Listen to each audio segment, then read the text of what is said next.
So it's not just a coincidence that a bunch of people are wearing these blue shirts. Everyone, every day, as we continue in this series, as we introduce teams at the church, we're talking about this thing of what it means to be a body of believers that realize all of our talents every day. Everyone's talents are used to further the kingdom. So we need a lot of talents because I don't know how many of you, I know there's a lot of kids here, so parents know we're in the full swing of back to school. We're in it. And that means also we're in it here at the church because we're starting a new ministry year. Amber, Holt, and I have been working together, talking about what it means that we're doing Kids Connect this time, how we can make this the best experience. We had a high school youth overnight retreat the other night. The tweens, Club 4, 5, 6, I'm calling them, because what is a tween? 4th, 5th, and 6th grader. That's right, 4, 5, 6. They had a movie night the other night. We kicked off our confirmation year the other week. We're going to have confirmation tonight. Not to mention this last week, really profound moment as we celebrated the life of Larry Meyer. We had a funeral here. Larry Meyer has passed away. His wife had passed away probably 10 years ago or so. She was a long-term secretary at Good Shepherd, and to hear that connection to the ministry, how they shared their gifts, was so profound. Then we're kicking off teams. We had a baptism last week. Guys, I don't know if you've noticed, we're busy. We're busy around here. And I have to tell you, as the only person on staff still in their 30s, Pastor Lauren's not here, but I want this sent to him in Greece. I said I'd make this gag. But I will say, as the youngest person on staff, no, not really. I'm not the youngest. But what happened was I was thinking about this and thinking about that reality of all of us coming together and how busy we are as a community. And I think it's easy to see that somebody up front who's speaking is probably comfortable, pretty easygoing. But guys, I am far from carefree. I am far from it. Like many of my generation in this age group, I'm guessing a lot of you can relate, whatever your age, to this syndrome they call imposter syndrome. You guys know what I'm talking about? Imposter syndrome, feeling like you're just like not fit for this and you're just getting away with something. As if you're pulling a fast one on everybody. As if regardless of your skills, you're really punching out of your weight class. And as somebody my size, that's quite a weight class. I feel that sometimes. I feel woefully inadequate. Feelings of inadequacy, I think, are generational, but really I think it's a human experience. And I want to say, I am encouraged all the time by this body of believers about the work that's happening here. I hear a lot of great things about my sermon or something like that, but I will say this kind of inadequacy is the kind of feeling that even when someone tells you, you're doing great, you go, they must not know the truth. I'm clearly getting away with something. I've successfully tricked them, I suppose, because I'm not it. I don't have it. Does anyone else feel that way about something? Whether it's career or whether it's family or whether it's relationships, you get this feeling that you're just inadequate. I remember I was encouraged to attend seminary when I was in college by a lot of people who I looked up to, professors, mentors, pastors, and they were like, you should consider going to seminary. And I was like, why? Like, what for? I imagined at the time, I'm like, guys, pastors deal with pretty heavy stuff. They deal with death, loss, fear, shame. What on earth do I have to say to any of that? That could bring any comfort. I suffer from those feelings of inadequacy and shame. I'm just a college kid. Not just a college kid, but I would say a pretty privileged one at that. I was raised in Southwest Florida. Looking back, that was paradise. I lived by a beach. Goodness gracious, I had two parents that were alive, happy together. It was a gift. School wasn't too tricky for me. I got in a lot of trouble when I was in elementary school. I yapped a lot, if you can believe it.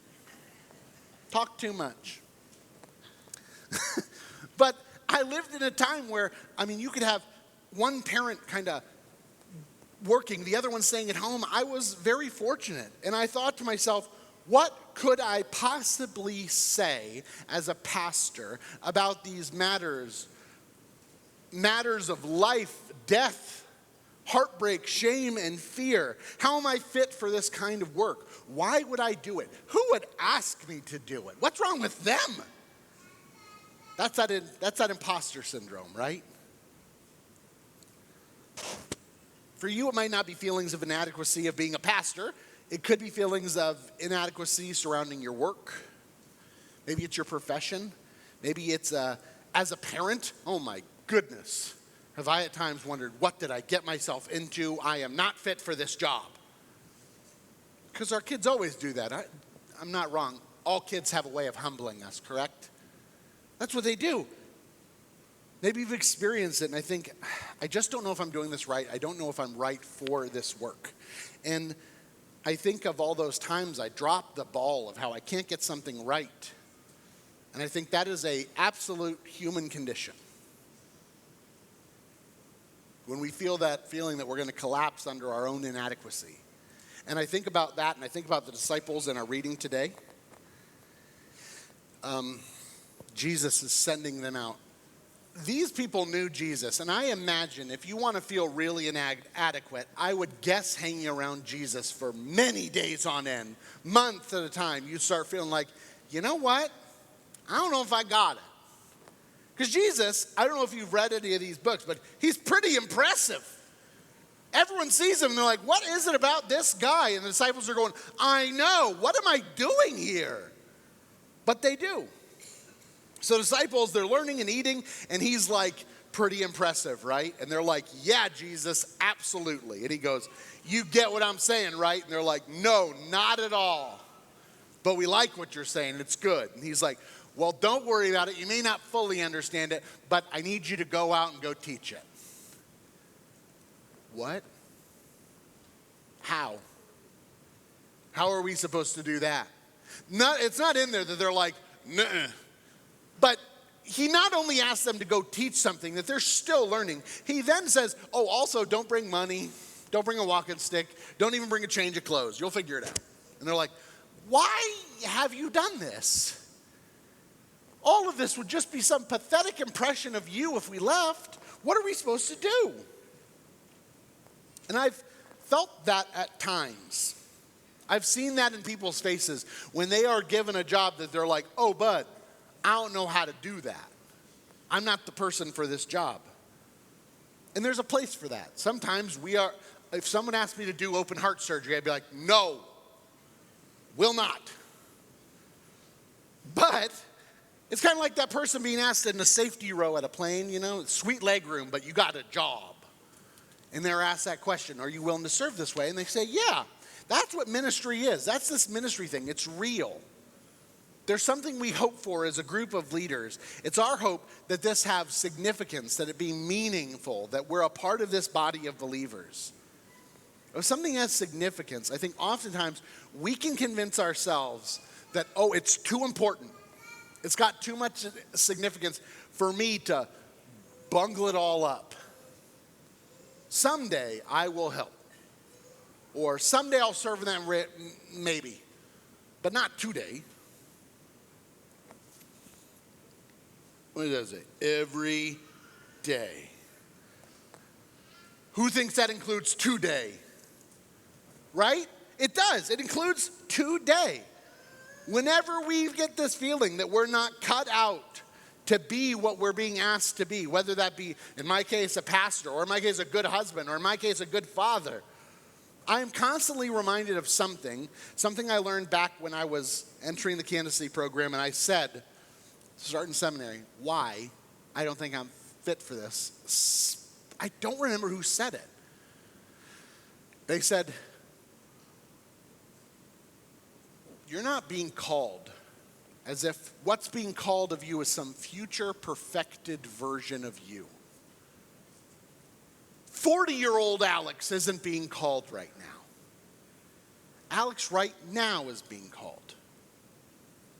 And you have everything you need to take that next step. God isn't calling some future version of you. God's calling you today. And you think about that. Jesus didn't call his first disciples because they were perfect for this kind of work. Jesus' first disciples were all the people that said, sure, yes, I will follow you. You do know he invited others to follow him, right? There are examples of these stories. The rich young man comes up to him and goes, how do I do this? What's the next step? And he goes, great, follow me. Just sell all your possessions and follow me. And he goes, oh, sell all my stuff.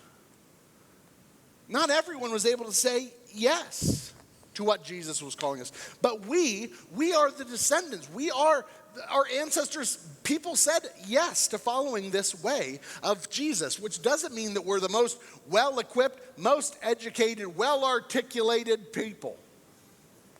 What we are the people that when said, follow me, we said, okay.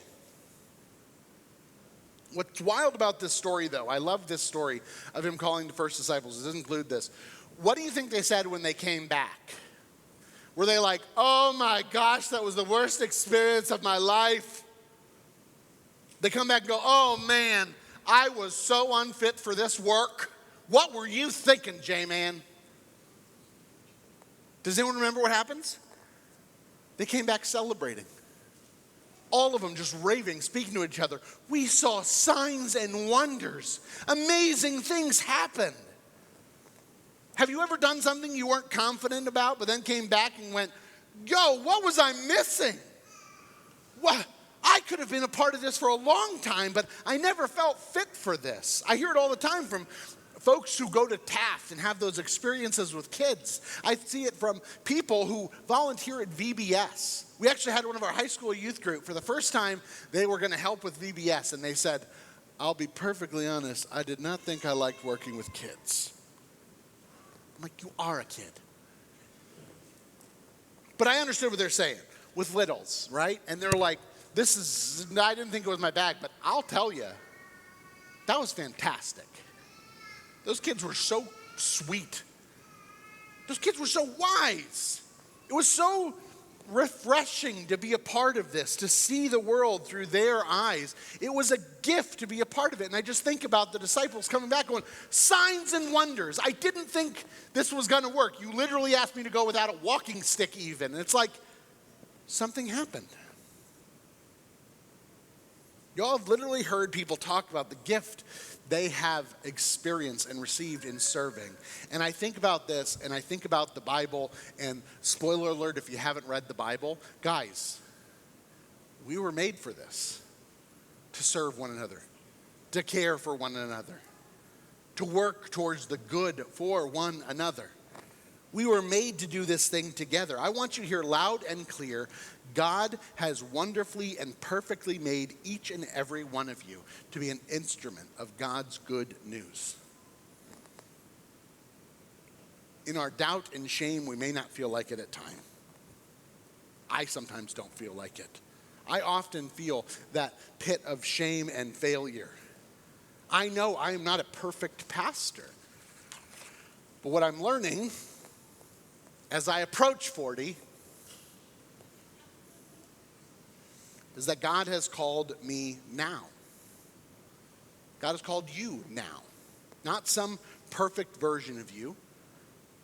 God has not called some perfected, wise version of yourself. God is calling you now. And as we enter this season of building teams, whether it be worship or care, students, kids, property, welcome. These are the sort of core identity pieces of what it means to live as the church. I invite all of you to pick one of those teams. That's our hope. Everybody serves on a team at Good Shepherd. Everyone says, I don't know if I'm qualified for this, but I'm willing to serve. I'm willing to do this thing because despite my doubts, despite my feelings of inadequacy, I'm made for this. Made for this stuff of connecting people to true abundance in Christ. We were made to stumble. We're not made of glass. We're made to pick one another up. We're made to make mistakes, but we're also made to forgive one another, as God has forgiven each one of us. We were made for doing this together with one another. We're not made to do this journey by ourselves. You may not feel at times like you can, but I want you to hear this loud and clear. You are made in God's image. You are worthy of love and respect, and God is going to use you. You. Everyone. God is going to use you to change the world. And I say thanks be to God for that. Amen.